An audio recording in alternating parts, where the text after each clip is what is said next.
Welcome to the FELC online academy. This is me lecture Faisal Ayub.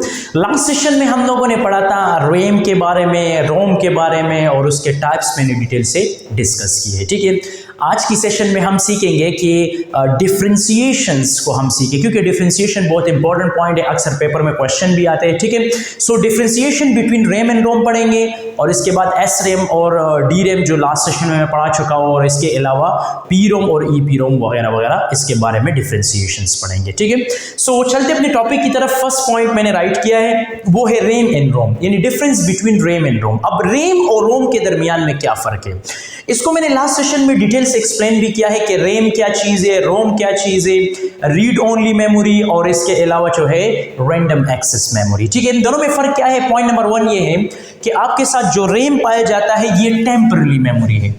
RAM जो है ये basically आपके साथ टेम्पररी मेमोरी है, और रोम जो बेसिकली है ये आपके साथ है permanent memory. Temporary permanent last session में मैं डिटेल से पढ़ा चुका हूँ।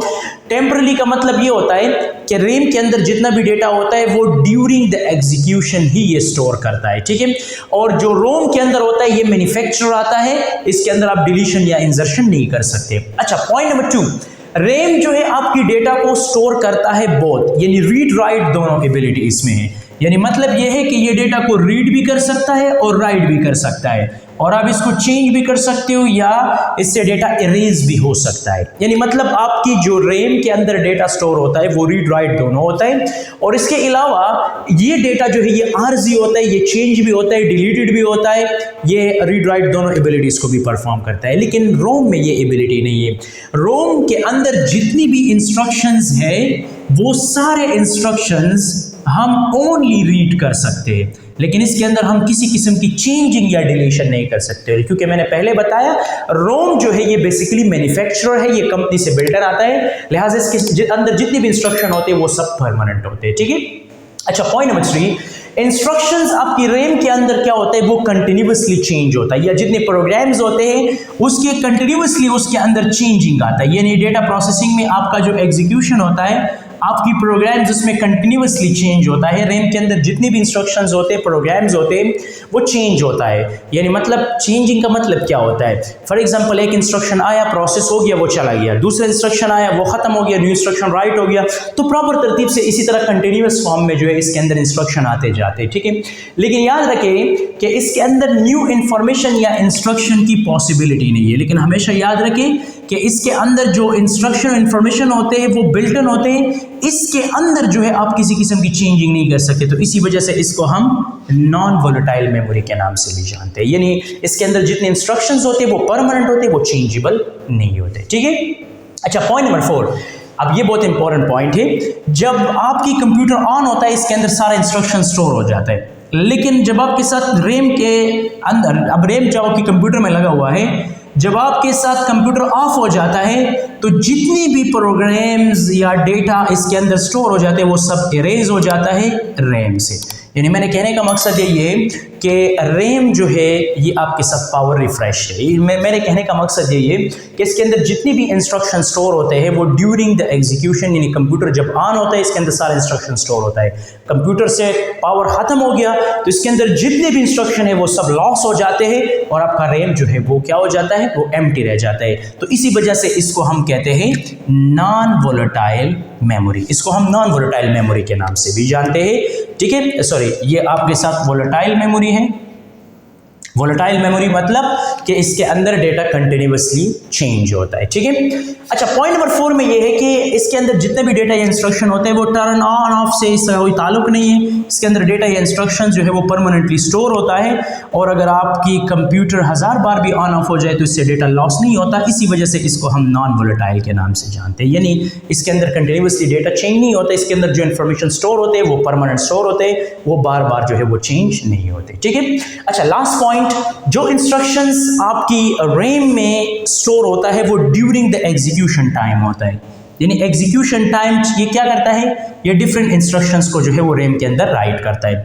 लेकिन जो इंस्ट्रक्शन आपके साथ रोम के अंदर राइट होते हैं वो मैन्युफैक्चर होते हैं। मैंने पहले भी बताया ये मैन्युफैक्चरिंग टाइम जब कंपनी में बनता है तो उसी टाइम जो है आपके साथ रोम के अंदर इंस्ट्रक्शन जो है वो राइट होते हैं और फिर रोम को सर्किट पे लगाया जाता है और फिर वो अपने एग्जीक्यूशंस करके प्रॉपर तरतीब से जो है वो डिफरेंट इंस्ट्रक्शन को एग्जीक्यूट करता है। तो ये रैम और रोम के दरमियान में डिफरेंस था। फिर रैम को मैंने डिटेल से एक्सप्लेन किया है, एस रैम, डी रैम और एम रैम। अब इसमें है एस रैम और डी रैम। एस रैम और डी रैम के दरमियान में क्या फ़र्क है? एस रैम यानी static random access memory, D RAM का मतलब डायनेमिक रैंडम एक्सेस मेमोरी। ठीक है, ये डिटेल से मैं पढ़ा चुका हूँ लास्ट सेशन के अंदर। अगर किसी ने लास्ट वीडियो नहीं देखा है तो वो लास्ट वीडियो देख ले, इंशाल्लाह आप लोगों का कंसेप्ट क्लियर हो जाएगा। अच्छा, इसके दरमियान में क्या डिफरेंस है? आपके साथ जो एस रैम पाया जाता है ये फास्टर है डी रैम से, और जो डी रैम है ये स्लोअर है, यानी इसकी स्पीड जो है वो स्लो है एस रैम से। यानी फर्स्ट डिफरेंस ये है कि एस रैम फास्टर है, डी रैम स्लोअर है। इसके अलावा ये जो एस रैम है ये एक्सपेंसिव है और जो डी रैम है ये लेस एक्सपेंसिव है, यानी ये इतना एक्सपेंसिव नहीं है बलिहाज S RAM.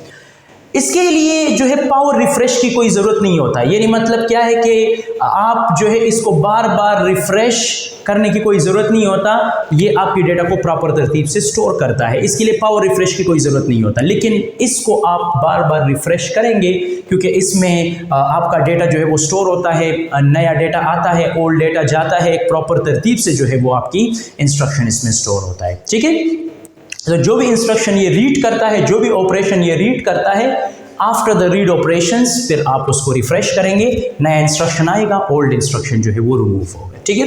4 number, it utilize less power, यानी इसके लिए ये लेस पावर को यूटिलाइज करता है और ये मोर पावर को यूटिलाइज करता है। ठीक है, यानी मतलब इसकी पावर यूटिलाइजेशन कम है और उसका पावर यूटिलाइजेशन जो है वो ज्यादा है। ये आपके साथ जो है डेटा इनडेफिनिटली लॉन्ग टाइम तक कंप्यूटर जब ऑन होता है तो लॉन्ग टाइम तक ये आपकी डेटा को स्टोर करता है। जिस तरह अगर आप फॉर एग्जांपल मोबाइल फ़ोन को देखें, मोबाइल फ़ोन ज़्यादा टाइम तक ऑन होता है, इसके अंदर जो भी डेटा या इंस्ट्रक्शन होता है वो लॉन्ग टाइम तक जो है वो स्टोर होता है। यानी मतलब ये है कि इसको फ्रीक्वेंटली रिचार्जिंग की ज़रूरत नहीं होता। ठीक है, और आपके साथ ये क्या करता है, ये डेटा को डायनेमिकली स्टोर करता है, तो इसका मतलब कि ये बार बार रिफ़्रेश होगा। अगर ये रिफ़्रेश नहीं होगा तो फिर आपके साथ डिफरेंट प्रॉब्लम्स आपके कंप्यूटर में क्रिएट होगी। ठीक है, इसके अलावा ये जो है कम्प्लेक्स पे है और इसके अलावा जो है ये लेस कम्पैक्ट भी है। ठीक है, लेकिन इसके बनिस्बत आपके साथ ये लेस कम्प्लेक्स और मोर कम्पैक्टनेस इसमें है। ठीक है, क्योंकि इसमें ओल्ड डेटा जो है वो क्या होता है, वो रिमूव होता है, नया डेटा आता है, प्रॉपर तरतीब से आपका सिस्टम जो है वो एग्जीक्यूट होता है। सेशन में हमने पढ़ा कि एस रैम और डी रैम क्या चीज़ है, इसके दरमियान में मैंने कंपैरिजन डिस्कस किया। ठीक है, इसी के साथ साथ रोम के बारे में भी हमने डिटेल से पढ़ा है। अब रोम की डिफ्रेंसिएशंस पढ़ेंगे, P Rome and E P ROM. P ROM का मतलब क्या होता है, प्रोग्रामेबल मेमोरी। ठीक है, और ई पी रोम का मतलब होता है इलेक्ट्रॉनिकली प्रोग्रामेबल मेमोरी। यानी मतलब ये होता है कि एक आपके साथ प्रोग्रामेबल मेमोरी है, एक आपके साथ जो है वो इलेक्ट्रॉनिकली प्रोग्रामेबल मेमोरी है। ठीक है, यानी ई पी रोम है। इसके अलावा हमेशा याद रखें, पी रोम के ऊपर जो भी यूजर होता है वो जब इंस्ट्रक्शन को राइट करते हैं तो ओनली वंस, यानी सिर्फ एक ही बार पी रोम के ऊपर इंस्ट्रक्शन राइट हो सकता है। लेकिन ई पी रोम जो है ये मेनी टाइम आपकी इंस्ट्रक्शन को क्या करता है, मेनी टाइम आपकी इंस्ट्रक्शन को राइट कर सकते हैं। यानी ई पी रोम में ये फैसिलिटी है कि अगर कोई इंस्ट्रक्शन आप लिख रहे हो, कोई प्रॉब्लम क्रिएट हो गया तो आप इसको चेंज कर सकते हो। लेकिन पी रोम के अंदर गलती की कोई गुंजाइश नहीं है। ठीक है, जितने भी इंस्ट्रक्शंस आप पी रोम में राइट करते हो वो आपके साथ कभी भी इरेज नहीं हो सकता। ये हमेशा ये बात याद रखें कि इंस्ट्रक्शन जो पी रोम में होता है वो इरेज नहीं होता, लेकिन जो ई पी रोम में होता है वो इंस्ट्रक्शन हम इरेज कर सकते हैं। यानी इजीली हम इसको इरेज करके न्यू इंस्ट्रक्शन को राइट कर सकते हैं। अगर हम पी रोम की बात करें तो इसके अंदर जितने भी एरर्स है वाइल राइटिंग, अगर आपसे कोई मसला आ गया, कोई प्रॉब्लम आ गया प्रोग्रामिंग के दौरान में, तो ये चिप आपके साथ अनयूजेबल हो जाता है। यानी पी रोम खत्म हो गया, फिर दोबारा नई चिप के ऊपर आप न्यू इंस्ट्रक्शन राइट करेंगे। लेकिन अगर फॉर एग्जांपल आपका कोई एरर ई पी रोम में क्रिएट हो गया तो आप इसको क्या कर सकते हो, इसको स्टिल अगेन यूज कर सकते हो और इसको दोबारा चेंज करके इस पे न्यू इंस्ट्रक्शन को राइट कर सकते हो। इसके अलावा इसकी जो यूजिबिलिटी है वो लेस यूजिबिलिटी है। मतलब कि इसको हम बहुत ज़्यादा कम इस्तेमाल करते हैं इंस्ट्रक्शन राइट, क्योंकि ये ओनली वंस है, यानी सिर्फ एक ही बार आप इसके ऊपर इंस्ट्रक्शन राइट करते हैं। लेकिन जो EEPROM होता है इसकी यूजिबिलिटी मोर है, क्योंकि इसके अंदर हम इंस्ट्रक्शन को मैनी टाइम्स जो है वो राइट कर सकते हैं। तो ये आज की सेशन में हमने क्या सीखा, difference between RAM and ROM, difference between SRAM and DRAM and difference between PROM and EEPROM। उम्मीद है आप लोगों को समझ आई होगा। Thanks for watching me, see you next lecture.